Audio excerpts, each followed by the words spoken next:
Só queria dar um susto. Deu mais de 10 facadas no pescoço pra dar um susto nela.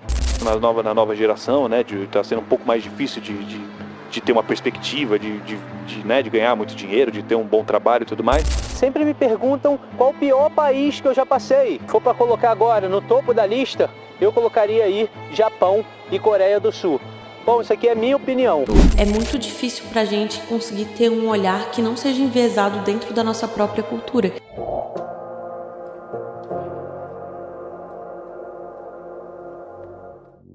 Oi pessoal, como vocês estão? Espero que bem. Bom, hoje eu vou reagir a um caso da streamer japonesa que teve sua vida tirada ao vivo.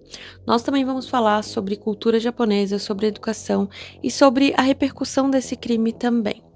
Bom, se você já gostou, não esqueça de deixar o seu like, se inscrever no canal e meu nome é Natália Mor, eu sou psicóloga clínica e terapeuta cognitivo-comportamental. Bom, eu me deparei com esse caso no canal do Baca, ele tem vários vídeos bem interessantes lá, ele faz algumas reflexões também, e nesse caso ele conta como que foi a história desse crime e por que que isso viralizou tanto na mídia internacional.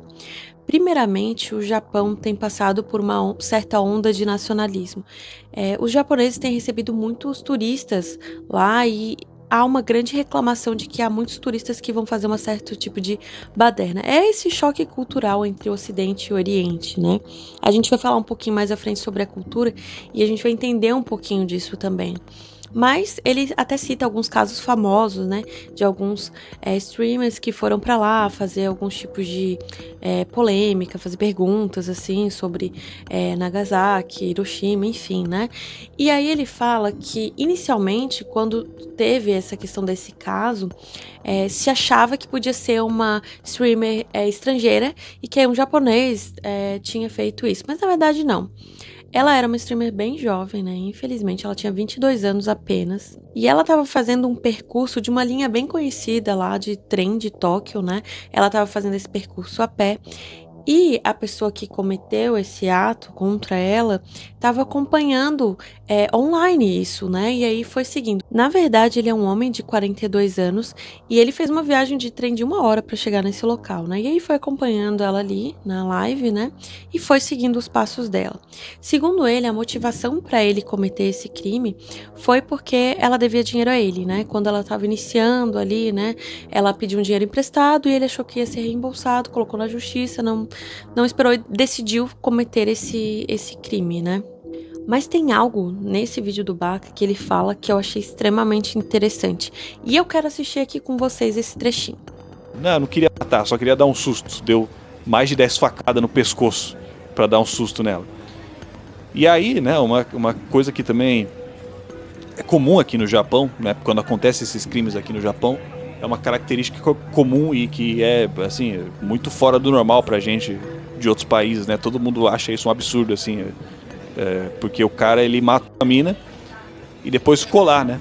Isso acontece demais, assim, os caras, eles cometem os crimes e eles não fogem, eles ficam no local esperando a polícia chegar pra ser presos, né? Então, lógico, quando a mina começou a ser esfaqueada, ela começou a gritar e tudo mais, mas o cara ficou lá com tanta tranquilidade perto da mina que as pessoas que estavam em volta acharam que ele estava ajudando ela, né? Acharam que ele já estava ajudando, pensaram que nem seria nada tão grave. E aí, então, só chamaram a polícia e quando a polícia chegou, ele já se entregou e agora já está preso. Enfim, né? Primeiro, como ele falou que é muito estranho para nós, para nossa cultura, imaginar que alguém vai fazer um ato desse e vai ficar do lado ali do crime, né, da cena do crime, esperando, né? E eu fiquei refletindo sobre isso, até vi alguns comentários do pessoal falando, qual o trabalho da polícia e tudo mais, né? Mas porque para nós parece um grande absurdo, apesar de ser, se a gente parar pra pensar, a coisa certa a fazer, né? Essa questão de assumir a responsabilidade. E esse é um fator cultural muito forte, porque daí eu fui pesquisar, né? Por que isso acontece na cultura japonesa? E esse é o primeiro motivo, essa questão de que eles valorizam muito essa responsabilização. Eu ser responsável pelos meus atos. Mas claro que também tem outra questão bem importante, que a taxa de resolução de crimes lá no Japão é alta, né? Principalmente porque eles têm um grande monitoramento por câmeras, né? Então, assim, é muito interessante ver essa questão de como, quando a gente tem uma investigação e uma punição bem efetiva, isso também minimiza, né? O Japão é um país muito seguro e também faz com que as pessoas tenham outro tipo de comportamento também, né? Pelo menos essa é a minha percepção, pelo que eu pesquisei do Japão e refletindo, assim, porque vamos olhar a nossa realidade aqui no Brasil, né? O índice de impunidade é muito grande. E quando tem algum tipo de consequência para quem cometeu algum ato, até alguma atrocidade, quantos casos famosos que a gente vê que parece que a pessoa vai ficar a vida inteira, porque foi uma bárbare assim que ela fez, né? Uma barbárie. E aí, anos depois, sai a notícia que a pessoa foi liberada ali, né? Saiu da prisão, enfim. Então, vocês vejam como isso muda também a forma como as pessoas se relacionam com a própria punição, com a própria consequência, né? Mas claro que a gente também não pode esquecer o fator cultural também, né? É algo que é deles. A gente vai falar um pouquinho mais à frente sobre a educação, né? Mas acho que é algo que eu não sei se existe em outros países, né? Mas eu achei bem curioso isso. Um outro ponto que ele fala aqui, que eu fiquei pensando assim, né? Ela estava ali, né? Tava acontecendo tudo isso e não teve interferência das pessoas. Tudo bem que o Baka até colocou ali que provavelmente as pessoas achavam que ele estava ajudando por ele estar muito tranquilo ali do lado, né? Enfim, mas é muito estranho porque no Brasil qualquer coisa que acontece, você vê várias pessoas rodeando ali o fato. Às vezes até um cachorrinho caramelo, quantos vídeos que tem assim também, né?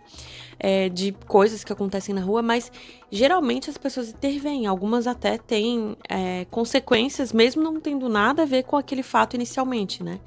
E isso me lembrou um vídeo do André, do canal Nômade Raiz, em que ele fala uma coisa bem polêmica. Ele diz que entre os países que ele visitou, sempre perguntam qual foi o país que ele não gostou. E ele coloca o Japão. E eu quero assistir esse trechinho com vocês pra gente entender um pouquinho desse ponto de vista dele. Tudo para se conectar com as raízes, para matar a saudade. E, obviamente, seguido dessa pergunta aí, né? Sempre me perguntam qual o pior país que eu já passei. Bom, eu diria que eu já passei por vários países ruins aí. Mas, se for para colocar agora no topo da lista, eu colocaria aí Japão e Coreia do Sul. Ah, mas você é maluco? Eu gosto do Japão, que eu não sei o que lá. Bom, isso aqui é minha opinião. É porque tem muito brasileiro aí que é fã do Japão, né? Você não pode falar mal do Japão, nem da Coreia do Sul, que... Ai, meu Deus! O Baka também fala isso no vídeo dele, né? Ele fala que tem tanto otaku que defende tanto o Japão sem nem ter pisado lá, que às vezes parece mais nacionalista que os próprios japoneses, né? Isso é engraçado, quando a gente gosta muito de uma coisa, às vezes a gente defende mesmo sem ter um total conhecimento. Gente, só uma observação, que lugar lindo que ele tá, né? Palhaçada. Então eu colocaria aí Japão e Coreia do Sul como um dos piores lugares que eu já passei. É porque depois de um tempo, pessoal, quando você cansa de fazer esse turismo tradicional, né? Depois de viajar muito tempo, você quer se conectar com os locais, você quer entender mais sobre a cultura, né? Fora daquela bolha do turismo ali. E nesses lugares é praticamente impossível você se conectar com os locais. Nesses países é mais fácil você ligar uma câmera, andar, virar para a rua e ir falando com ela assim, do que você falar com as próprias pessoas de lá.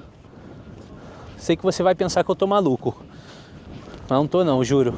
Tem um vídeo aí no canal, né? Uma situação que aconteceu com... Antes dele falar dessa situação, que eu acho que é o que mais marcou, é interessante o que ele disse, né? Mas é mais fácil você ligar uma câmera e ficar falando do que, de repente, você conversar com alguém ali. E eu fiquei pensando sobre isso também, como a gente também tem essa certa liberdade em um país assim, né? Porque as pessoas não se importam, até de uma forma extrema, às vezes, com o que você está fazendo ali, desde que você se mantenha no seu espaço, digamos assim, desde que você não faça um grande alvoroço, digamos assim, em público. Mas, claro, né? Como ele vai falar aqui, tudo tem seu lado ruim também, né? Comigo lá, eu gosto de colocar exemplos, né, para você entender. Muita gente aí já viu esse vídeo, mas tem o vídeo lá no Japão, quando eu estava em Osaka, sei lá, e a casa do lado, né, pegou fogo lá. Eu acordei de manhã com fumaça entrando no meu quarto, tossindo, e só deu tempo de agarrar minha câmera e o laptop e sair correndo. Agarrei a primeira coisa que estava na minha frente, desci as escadas correndo e não deu tempo de agarrar a camisa. E nesses países você não pode andar sem camisa. E quando eu cheguei lá embaixo estava fazendo 17, 18 graus, um negócio assim. Cheguei lá embaixo, ninguém falou nada, mas estavam olhando com um olhar de julgamento, sabe? Tá aí o vídeo no canal. Às vezes eu fico pensando, os japoneses olhando pra nossa cultura e pra como o pessoal anda na rua aqui, né? Imagina, eles não devem entender nada também, né? Mas uma situação que aconteceu é que os bombeiros, né, me viram lá sem camisa naquele frio. Nenhum daqueles bombeiros chegou para mim oferecendo um casaco, nem nada. Quem me deu uma camisa depois foi um rapaz americano que estava lá também, que no começo ele estava sem camisa, depois ele botou a camisa que estava muito frio. Então é tipo assim, se fosse em qualquer outro país, cara, eu juro para você, se um gringo tivesse aí no Brasil, nessa situação, no frio do sul do Brasil, ou que seja, qualquer brasileiro chegaria e oferecer a essa pessoa, né, um casaco, alguma coisa assim, ainda mais tratando alguém que trabalha aí para as autoridades, né, militares. Pessoal do bombeiro não me deu nenhum casaco, nem nada. Vocês acham, pessoal, que a gente continua com esse olhar mais humanizado aqui no Brasil, mais solidário? Às vezes eu tenho minhas dúvidas com relação a isso, né? Eu acho que sim também, mas o que vocês acham disso? Ficaram olhando o pessoal lá na rua também, tinha uns japoneses lá olhando com olhar de julgamento. Tinha um cara que até falou alguma coisa, não sei, mas eu não entendia japonês. Quem quiser ver o vídeo tá aí no canal.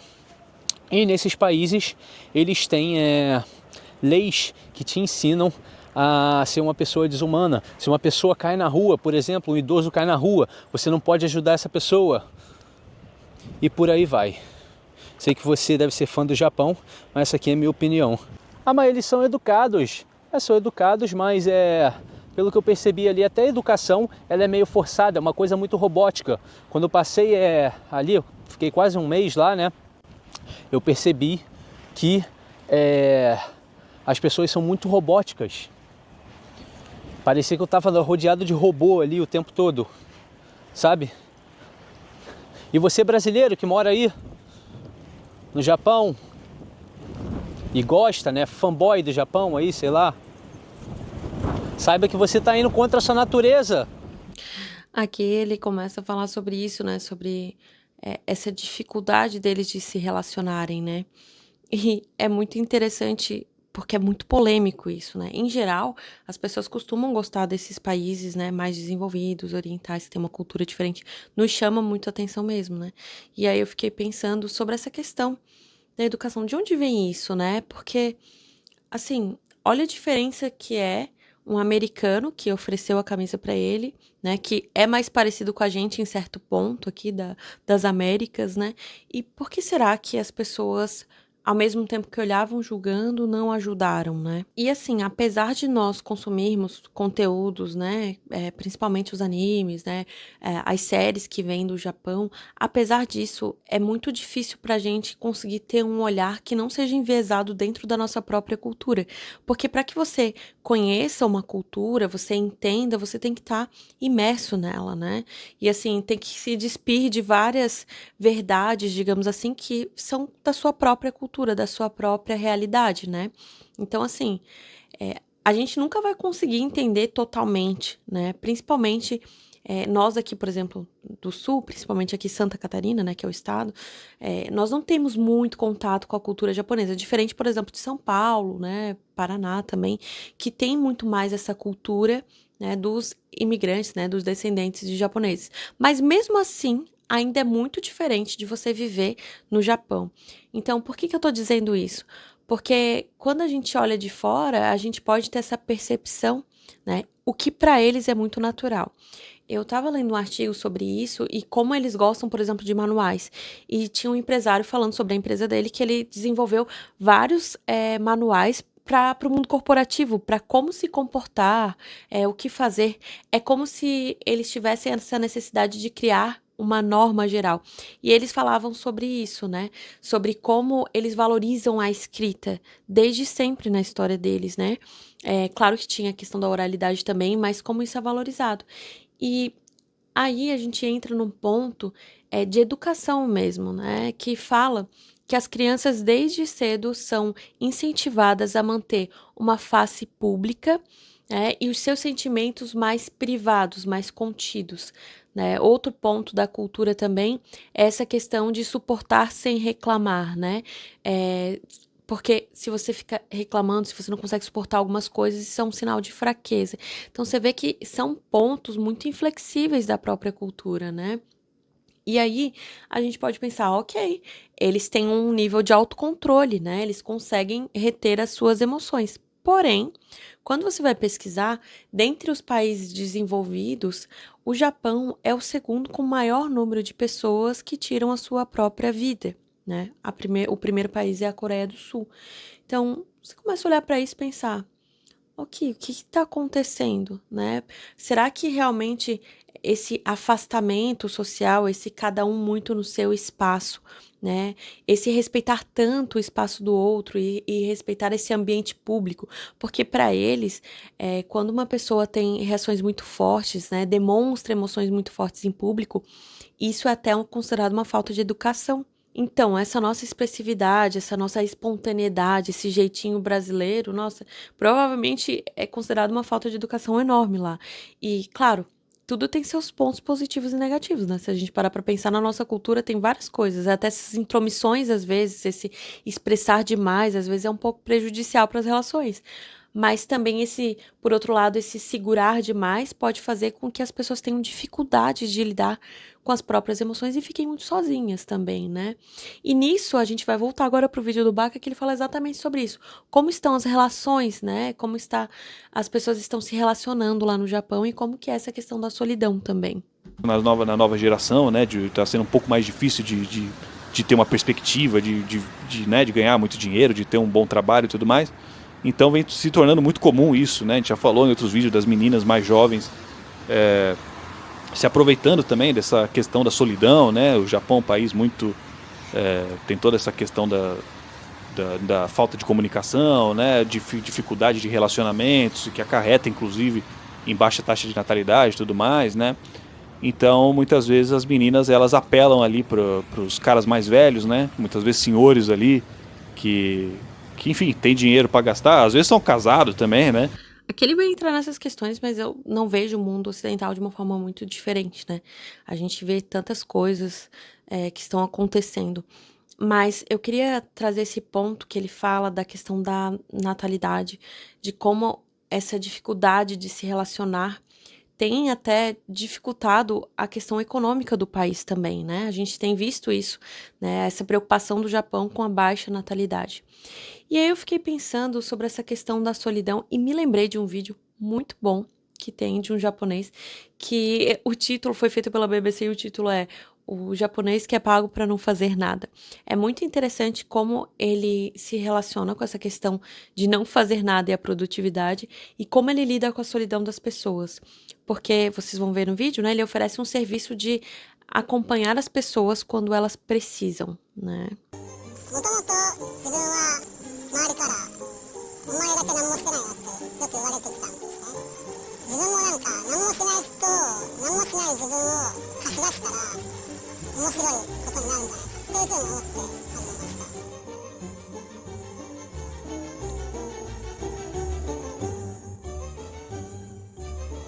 Shoji Morimoto oferece um serviço bastante incomum a seus clientes em Tóquio. Eles podem alugá-lo para literalmente não fazer nada. É engraçado que ele é o faz nada, né? Aqui no Brasil a gente tem o faz tudo. Gente, é o termo que eles usam, alugá-lo, né? Olha isso. Ele mesmo fala, sou um faz nada de aluguel. 何もしない人というのは僕が僕自身を誰かに、貸し出すというそういう意味です。その依頼された場所に僕が行ってでそこで飲食と簡単な受け答え以外は特に何もしませんよというそういう意味でやっています。こんなってのは手前から頼むとかね、手に回るんですけど、そうすると Gente, se você se achar desinteressante em algum momento, pensa nesse homem, que o serviço dele é acompanhar as pessoas e ele não fala coisas muito grandiosas, assim, ele até comenta que depende muito se os clientes falam com ele, daí ele conversa, se não, né? E olha esse diálogo que ele acabou de ter, né? Outro ponto também que eu achei interessante disso aqui é que ele realmente está levando em conta de tempo é dinheiro, né? Ele tá vendendo uma parte do tempo dele, da companhia dele, para que outras pessoas possam usufruir e tenham algum sentido, algum significado dessa companhia, né?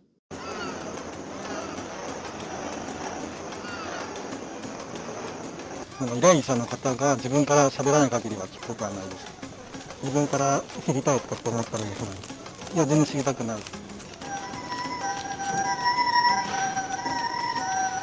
頼した理由は最近オープンしたばっかりで、時間がこう余裕ができちゃってちょっとなんか働いてる人としてはちょっと寂しいなっていう気持ちもあったので、有名なケーキ屋さんがあってちょっとそれに一緒に行ってほしいなっていう東京なかなか来ないので。お子様ランチが有名なところで一緒に私がお子様ランチ食べているのを上手にしてほしいという依頼でございます。通常の依頼内容としては、一人で行きづらいようなところに誰かと一緒に行ってほしいから来てほしいという、そういう依頼が結構多いですね。それから多いのは、家族や友達には言いづらいことがあって、そういうのを全く関係ない第三者に聞いてもらいたい。Uma sessão com shows. Achei muito interessante isso aqui que ele diz de os motivos pelos quais as pessoas procuram, né? Não é simplesmente porque as pessoas estão se sentindo sozinhas, né? É porque elas querem, às vezes, alguém para estar junto em momentos que são difíceis, né? Ou que elas vão dizer algo para alguém. É muito interessante os motivos diversos, né? E ao mesmo tempo é algo assustador. A gente tá com tantas pessoas vivendo no mundo e ao mesmo tempo a gente tá tão isolado, né? Eu sei que parece clichê isso, mas é a realidade, né? Mesmo nós estando aqui, você tá me assistindo da sua casa, né?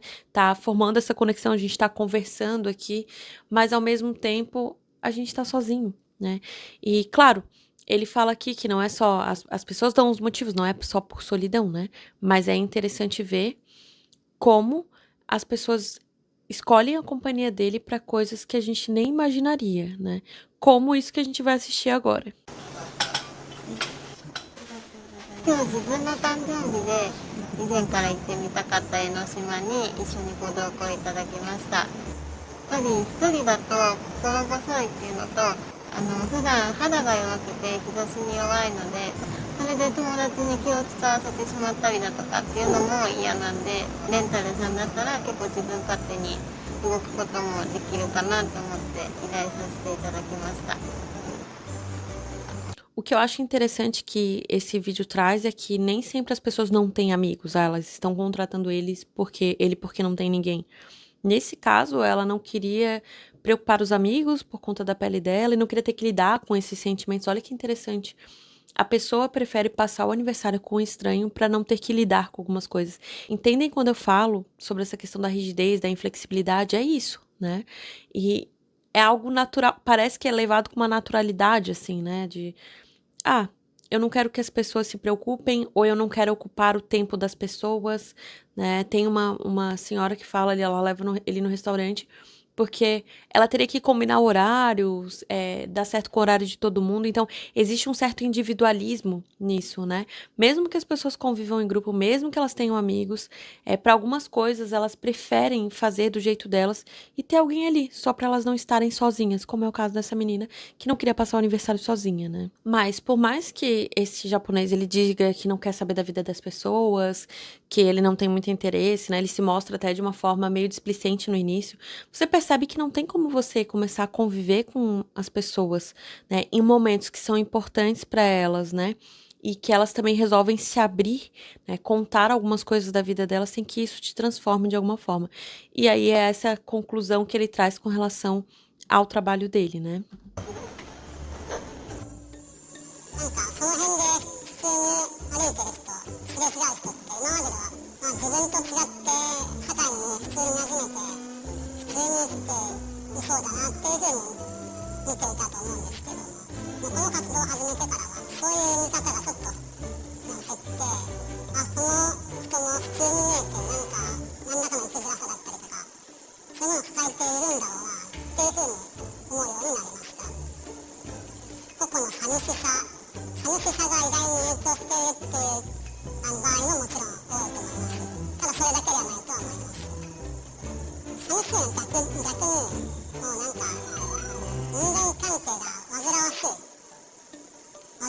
るという気持ちが依頼の根底にあるっていうのもめっちゃ多いので、いつも Acho que essa fala dele aqui do final só corrobora com tudo que a gente falou até agora, né? Querendo ou não, ele traz esse olhar de, olha, é uma solidão individual, mas tem vários motivos, né?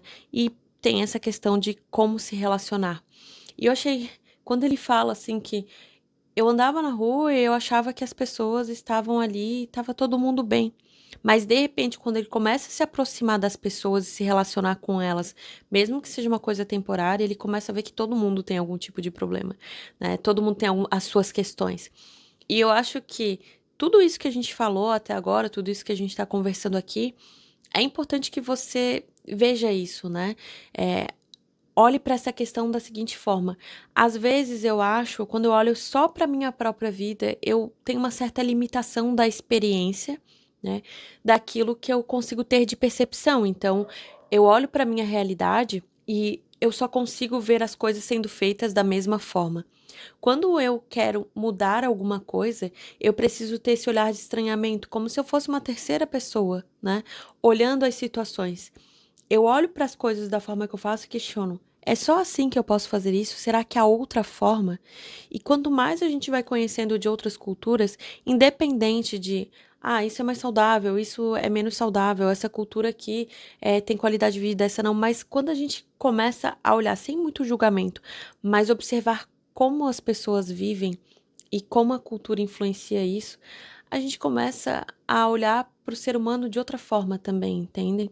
Então, olha individualmente para a tua própria vida, e analisa ela como se você fosse uma pessoa de fora dela.